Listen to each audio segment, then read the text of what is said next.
Hello and welcome back to another episode of Carnegie Defense Insights. Let's quickly get on to what we have on the agenda today. The first thing, the Indian Army's transformation, some major announcements made by Indian Army Chief last week at the annual press conference. And the big issue for today is more Rafales for the Indian Air Force, and a case for 114 more jets has just moved some procedural milestones. And the third one, India UAE defense agreement and the big visit that happened last week. Let's quickly get on to the thing. Indian Army transformation. So, at the annual press conference on January 13th, Indian Army Chief General Upendra Dwivedi announced that they have received government sanction for creation of integrated battle groups, IBG. They're supposed to be self-sufficient groups for offensive roles. And another major thing he said among a largish press conference, something which stands out was he talked of a future rocket and missile force that has been talked of in the past, on and off. So now it's kind of inching forward as India's tactical strike options with missiles take shape. For example, in the last episode, we talked of the Pralay and the long-range Pinaka, 120-kilometer range. But there are also other missiles like the Prahar, there's BrahMos, and a few others which are shaping up. So the rocket and missile force fits into that, kind of consolidating all of these under one umbrella, but it's still some time away. And another thing the Army Chief also said was they are looking at a 450-kilometer range guided rocket. So essentially, the Pinaka, what began as the 40-kilometer, then the 75-kilometer, now the 120-kilometer, and there's also a plan for a 300-kilometer range Pinaka guided rocket, what's called the multi-rocket launch system. So, and the Army has just signed up, in fact, for a Israeli system of 150-kilometer range plus range rocket system. It's small numbers under the emergency procurement. So for now, that will fill the gap in that segment where it will give enough numbers at a reasonable cost for an offensive role if required. Because missiles are expensive. Rockets will do better cost benefit analysis. So that fits the gap. And the 450 kilometers, what he said is probably some time away. Let's wait for that. And very quickly before we move to the bigger issue, we talked of the Rudra brigades as well as the Bhairav battalions. They are supposed to be agile, they're more tactical. The Bhairav battalions, in fact, actually fit into or fill the gap in between the very tactical Ghatak commandos with the units or regiments and the para-SF, para-special forces who operate independently out of area contingencies on their own. So they kind of fill in the Bhairav battalions fill in between. And similarly, the Rudra, what distinguishes the IBG from the Rudra? IBGs are much more, not just larger, headed by a 2-star rank officer, a major general. They fit somewhere in between a division and a brigade. They're self-sustaining. They can sustain themselves, quick to mobilize in 48 hours, and and undertake offensive operations. Rudras, on the other hand, will be headed by a brigadier rank officer. We'll also have all composition, but more on a defensive and tactical rules. So the distinguishing feature between the two. So just very quickly of what the structure means. We have seen this picture before, but just for recollection, that's how the Indian Army's structure is. The Army headquarters, you have a command, which is a static formation, then the corps, division, brigade, and the units. The corps is the largest mobile formation. And then the division, which is headed by a major general, corps by a 3-star officer, lieutenant general, and brigadier. So IBG falls in between the division and the brigade. So it fills the gap between that for specific tasks, for specific terrains. So that's where we are. Let's quickly get on to the next thing, the big issue. More Rafales for the Indian Air Force. We have been tracking Indian Air Force operates 36 Rafales procured from France in a deal in 2016, 7.87 billion euros, or close about 60,000 crores at that point of time. So Air Force is in a bit of a crisis mode right now in terms of fighter numbers. We'll quickly look at the numbers once actually so this is the Rafale, the fighter jet. So why more Rafale? So there are two aspects to it.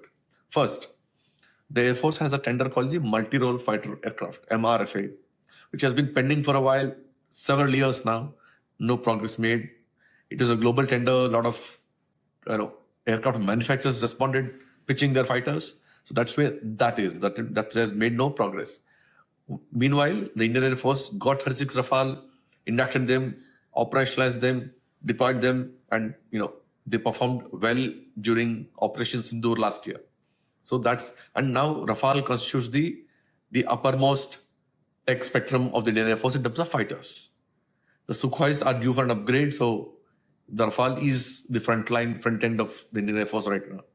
So with the LAC constitutes the lower end of it, single engine for specific roles. Rafale is a twin engine is a heavy fighter.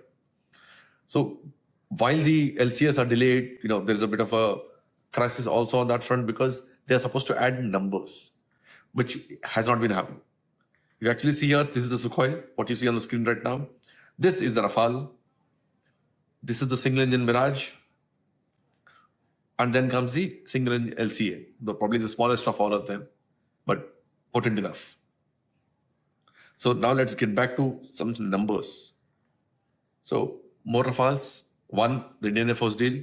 Two, Indian Navy also has contracted 26 Rafales for the aircraft carriers. And then comes the MRFA, what I just mentioned. So this, what happened now? So last week, there's something called the Defense Procurement Board in the Defense Ministry. This is headed by the Defense Secretary, and it kind of pushes certain deals into the upper orbit.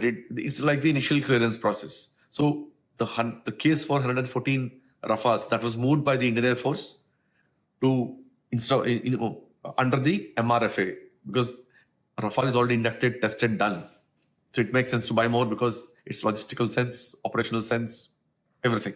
And more numbers eases your operational envelope, integration, operation, networking, everything. So Air Force moved the case. It was formally taken up by the DPB. So it has crossed that stage now last week. So now the file moves to the Defense Acquisition Council headed by the Defense Minister, where it actually once it clears, that's a formal authority to approve defense deals. That's the initial approval. Once that happens, it goes to the formal procurement loop. And it will be a government-to-governmental agreement, has to be, given the size and scale.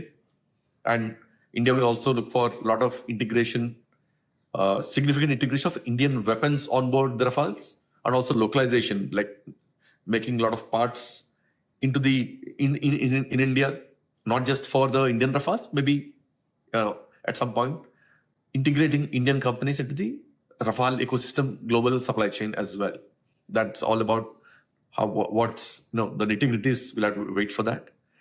And also more potent weapons on the Rafales. All that will be again part of the negotiation. Who will build it? Probably one squadron or so will be directly coming in from France. The rest will be manufactured in India by most likely a private company in a partnership with the OEM or the original equipment manufacturer, Dassault Aviation.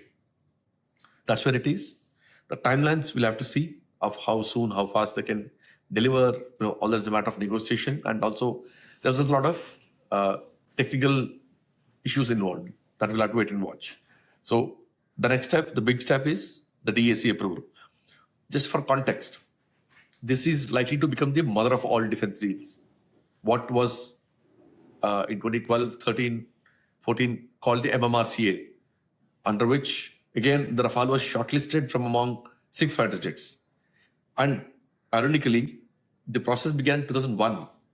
The Indian Air Force was looking for a single engine jet to replace the MiG-21. What began then eventually became the request for proposal. The firm tender came out in 2007, opening it up for both single and twin engine fighters. That even done, under that, there's a testing, evaluation, all that happened. Eventually, 2012, the Eurofighter Typhoon and Rafale were the twin engine fighters were declared compliant in the technical evaluation. And from the two, Rafale was declared the L1. And contract negotiations began, the cost and contract, but the negotiation got stuck over technical issues, manufacturing issues, guarantees, and also a bit of cost. So over a range of issues.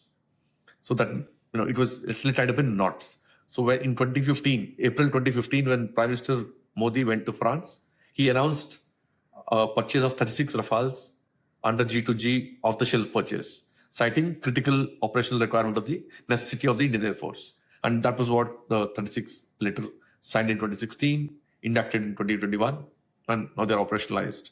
So now, and there are two bases, and already there's a trained manpower. The ecosystem exists. So integrating more Rafales is it will be easiest to do, but especially to address the shortage in the Air Force. And why the shortage? Look at the numbers. Before we close this, the squadron strength is the current strength, and the numbers on the right is what is planned. The LCAs are delayed. They are supposed to make up the single engine at the lower end of the spectrum. The LCA Mark 1A, which is deliveries are due. Mark 2, which is expected to roll out next year, and add numbers.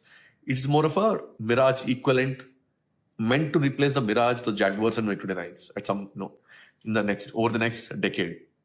And then you have the heavy Sukhois, which are now due for an upgrade, major upgrade, and then the Rafales or the MRFA that comes in, which will fill the numbers in a big way. And then of course the AMCA. The AMCA is India's 5th generation fighter, which is on the drawing board. Here, what you see, the conceptual framework of the AMCA. It is twin engine, medium weight fighter, stealthy, etc. So that's about a decade away, probably a little more. So Rafale and the AMCA will, in a decade or so, will hold the fort for the Indian Air Force going forward into the future. So that's where we are. And very quickly, while jets is one, the engine is also another. So for example, the G414 engine, which agreement is now in the pipeline under negotiation to be licensed, manufactured in India. It's again been delayed. This will power the LCA Mark II. And at the same time, there's also a negotiation with France, with Safran, for co-developing a new jet engine of 120 kilowatt to power the AMCA, the Mark II of the AMCA, because the Mark I AMCA will be also with the 414 engine, the initial volume, initial numbers, the development and the numbers. And this is where the India's indigenous engine efforts have been. Didn't really, a lot of learning happened, but didn't really materialize into an engine. So that's where it stands. And because of which now India is looking for a co-development partner, and that's France. We can expect some progress on that as well. So the final thing for today, the India-EU Defense Cooperation. In a sudden surprise visit, the Crown Prince of UAE was in India with his entire team for 3-4 hours. But that also led to some significant proposals. On Jan 19th, then the bilateral trade has crossed $100 billion. So they announced the intent to double it by 2032. And they also sent a letter of intent for a defense framework agreement, which is interesting. And given the dynamics in the region, the Pakistan's pact with Saudi and Turkey's intent to join that pact and other developments, it's interesting. The timing is interesting. And also, India's relations with UAE transformed since 2015. And it's been an upswing. UAE has emerged one of India's strongest partners in the Middle East. And of course, they also talked about civil nuclear cooperation, etc., etc. One interesting bit is, so again, what I said about the agreements, just a quick text of what was said in the list of agreements. One closing remark. UAE also operates the Rafales. UAE has actually contracted 80 Rafales from France in 2021. And just last November, now 2025, it formally received the first jet, which again is in France for testing and training for future ones. So that also will build commonality with India. Once India will have already has 36, will get 26 Navy, and then 114 in the near future. So that's all for today. We'll get back to you in another episode. Thank you.